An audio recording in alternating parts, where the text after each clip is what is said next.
How's it going, guys? My name is Zach with the Movie Castle, and today we're going to be taking a look at Sleepaway Camp from 1983. This movie is directed by Robert Hiltzik and stars Felissa Rose, Jonathan Tiersten, and Karen Fields. Now, this is an early 80s slasher, 1983, a pretty big year for slashers, and it's also a summer camp slasher, which was a pretty popular destination for slasher movies.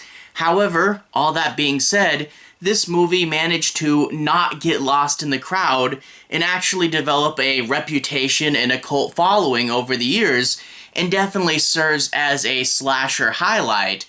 This movie gets talked about a whole lot, and doing the watch for this review, I definitely was able to note several reasons why. The first and foremost, this movie has a ton of life and energy behind it. A lot of the kids at this camp roughhouse, pull pranks, they yell and swear at each other, and there's a ton of energy behind this, you know? The way they're over the top, the way they do just these kind of insane lines sometimes with this absolute perfect comedic delivery. It really does have a bit of energy. I mean, just look at one of the main kids, this boy trying to protect his cousin, and he gets to unleash an absolute string of swear words in rapid succession. It's quite amazing. But it's also kind of got this rough attitude behind it. It does kind of serve as an 80s time capsule. A lot of the pranks in here are quite cruel, and yeah, there's a few things that you're like, man, you would never put kids in this position today, and it really does serve to highlight kind of the roughness and the gruffness of the times, but I think the movie is kind of aware of that, because of when you look at the themes later in this movie, what it's trying to talk about and what it does. Yeah, it is definitely playing into this atmosphere and saying, look, these are what the times are. It's fun and crazy, but it also has some teeth to it. And that's where we get our main character. It's this girl called Angela, and she is this kind of shy girl, and throughout the course of the movie, the audience, as well as the other campers, get to know her better, and it's like, will she come out of her shell? Will she start to interact with people better? Oh wait, this is a horror movie. Not just the mean girls are a threat to her, but there's also someone going around and picking off people. Now, I will say, in regards to the horror, that's kind of the stuff I like more, and it does at times get pushed to the background because we will be doing so much of this 80s slice of life stuff. But I do like the horror. All the kills are creative and different, you know, things you wouldn't think to use, but someone who's like a kid at summer camp might go, yeah, we'll kill people that way. And a few of the kills do seem a little bit implausible, like I don't know if someone would really die that way, and I don't know if they couldn't escape, you know? But they all are creative, and there's some fun visuals, like this visual with a water snake actually when they find one of the bodies. Really, really cool stuff. So I do like the kills, and I do think the dark parts are fun, and you do get more dark stuff towards the end. But like I said, there is a little bit of putting that on the back burner in exchange for kids being rough and tough and running around and enjoying the 80s. So that may just be kind of a more personal thing for me. I do wish this was more on the dark and scary side. I mean, me personally, growing up, I was more of a quiet kid, but I can totally see other people really enjoying and reminiscing this big, crazy, over-the-top atmosphere. Overall, a really fun movie, a bit of life, a bit of comedy, and when we get down to it, some creative kills. So it is definitely a classic, and it does end on, I won't spoil it, but one of the more memorable visuals in slasher movies that I know definitely stuck in people's minds well after they saw it. And if you guys don't know how this movie ends, be careful. Don't look up too much about it, because this is one that people are in the habit of spoiling. So go and watch this before it's spoiled for you. Anyway, let's take a moment and do a bit of a deeper analysis. I won't be doing any major spoilers, but I do want to do some analysis and talk about some of the plot points. I'll be avoiding the end though, so don't worry about that. But without further ado, let's do a bit of a deeper dive. First of all, I do have to mention the opening credits. They're opening credits over an empty campground, and it's kind of weird. Not really much is going on, but you're getting the most intense and over-the-top music. It's a little weird, but definitely memorable. But then we cut to the accident that starts off the movie. This will be sort of the sparking point. Basically, we're going to get this 80s guy, he's a lifeguard, he's driving a boat, and this girl in the boat, who is not supposed to drive it, she's not trained, insists that, oh, she's driven boats before, just let me drive it for a little bit. And boy, let me tell you, yeah, kids in the 70s and 80s, boy, did they get away with a lot. I did a lot of my growing up in the 90s, and we were constantly under surveillance because everyone remembered the 70s and the 80s. But you do also get to see, because they're about to lead into this accident, that the movie is kind of, that's what it's going to go for, you know? Crazy party atmosphere leading to someone getting hurt. We're introducing the themes right away, but basically this boat loses control and plows into a dad and his 2 kids. Luckily, one of the kids will survive, and we'll cut to her like 8 years later. Her name is Angela, and she'll be living with her cousin and her insanely over-the-top aunt. And boy, yeah, I do not know why they chose to go this direction with the character, but boy, is it is striking. You know, all her delivery is big, over-the-top, and energetic. And granted that we will have to remember something about this character for later. Maybe they were trying to make her more memorable, or maybe they just thought, hey, this is a weird little side character, why not go wacky with it? I'm not sure.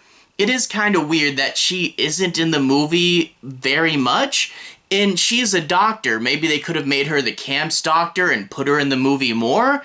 I don't know, but we get a weird character sending these 2 kids off to camp, and Angela is not going to do too well.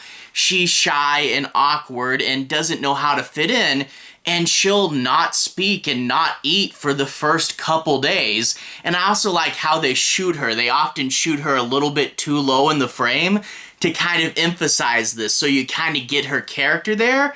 And she's a really sympathetic character to follow. Just the idea of not fitting in, not being able to enjoy and have fun when so many other people are able to. And of course, inadvertently drawing the attention of the camp bullies. It's some, you know, really compelling stuff. And of course, a horrible thing is going to happen pretty early in the movie.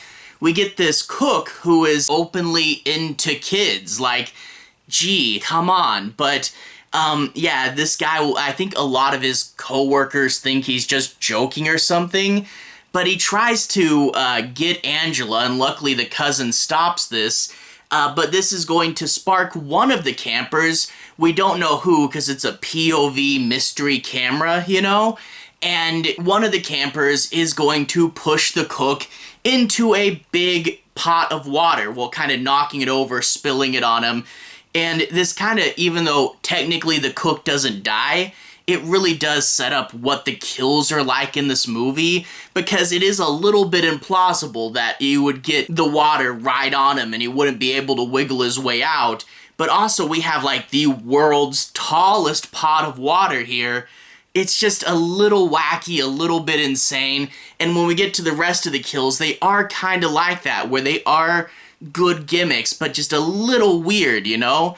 But anyway, boiling water on him, he gets what he deserves, but, you know, once you cross that line and you start doing stuff like this, yeah, we're going to have a killer out here that is going to go and take vengeance for any injustices, any bullying, any abuse that goes on in this camp. The killer's going to come after him. And we get some fun other characters as well. Like, for example, when the killer starts to really strike, we have the owner of the camp who is constantly trying to put things down, constantly trying to cover things up. A real sleazeball character. And then we get like some of the counselors, this big jock guy in these comically small shorts, constantly trying to be nice, help the kids, but also contrast him with like absolute and total mean girl characters. We get a bunch of crazy over-the-top characters from all parts of the spectrum, and we get wacky moments, like kids just on top of their cabin throwing water balloons down at people.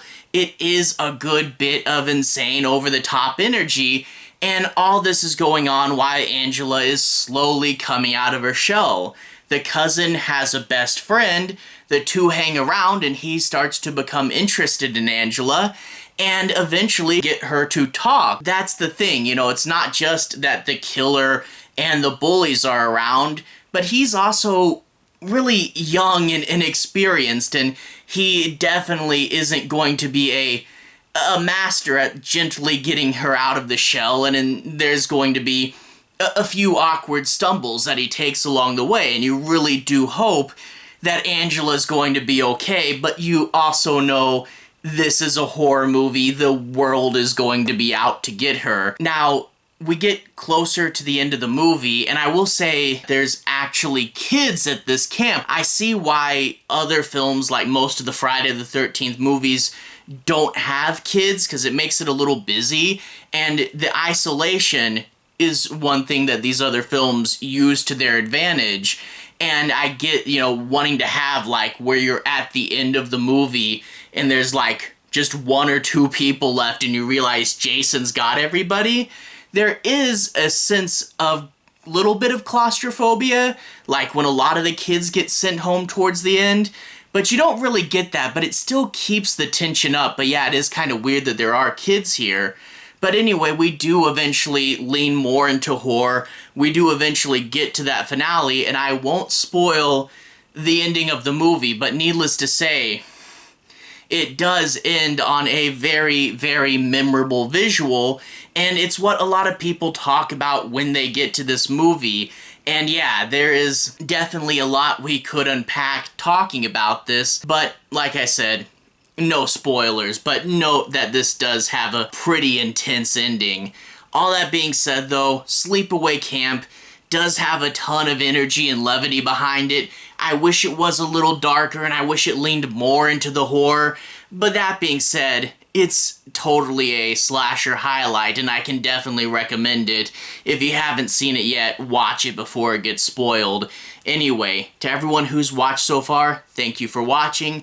To everyone who's liked and subscribed, thank you. You really are helping the channel out.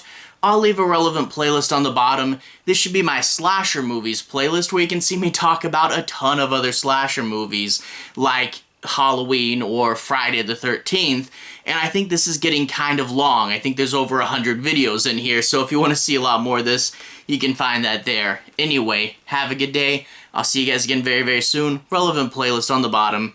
Have a good day now.